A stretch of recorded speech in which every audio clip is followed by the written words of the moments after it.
ayni kunlarda respublikamiz bo'ylab dolzarb 90 kunlik loyihasi doirasida o'tkazilayotgan tadbirlarimizning davomi sifatida navbatdagi tadbirimiz Jizzax viloyati G'alolor tumani 14-ta'lim maktabida ham bo'lib o'tdi.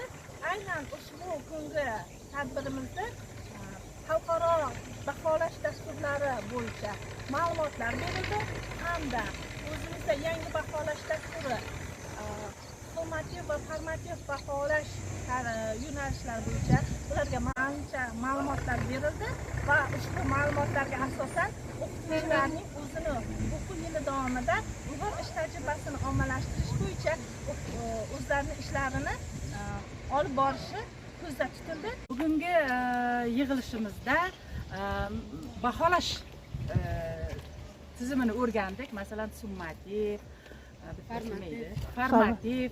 Mana shu baholash tizimlaridagi baholashning juda ham qulayliklari, afzalliklarini bilib oldik.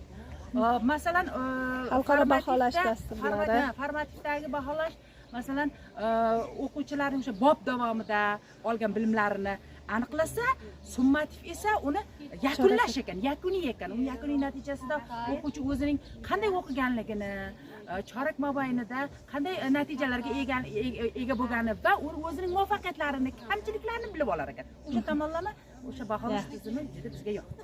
xalqaro baholash dasturi, PISA, Perlis, xalqaro baholash tizimini ham o'rgandik. Masalan, PISA, Perlis, ularda O'zbekistonning qatnashayotganligi bizning yutug'imiz, bizni quvontirdi.